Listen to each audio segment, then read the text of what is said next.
have a series of 36 countries representing country in sub-Saharan Africa in this Excel file. So we have the first country, which is Benin, which have second column country ID. We have year of observation of different variable, which is from 1970 to 2018. So we have variables such as IMF purchase, PPG, GNI, which stand for gross national income, and the total debt service in percentage of goods and services and primary income. So we have, for example, Benin, we have one as country ID, and we have observation on Benin 1970 to 2018. We have the second country, which is Burundi, which have two as a country indicator, and we have also data running from 1970 to 2018. So we have other countries such as Burkina Faso, Cameroon, and so on. So we have, first of all, country repeated as much as there are time observation. Fourthly, we have different variables that are correct data set. And while your data set have been featured like it is in this Excel file, you are now ready to run panel data analysis in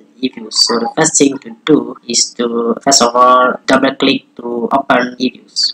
Once EViews have been opened, you can close this tab that is open. So just go import file by clicking on file, import, and click on import from file. After clicking in import from file, you just need to navigate in your computer to go in the folder in which your Excel file is located, and just click on your Excel file and follow the procedure through the last stage and finish your importation. And this tab is open, asking you link imported series and alpha object to external sources. That's the question. Click on no, and you can see that your variable has been correct in EViews.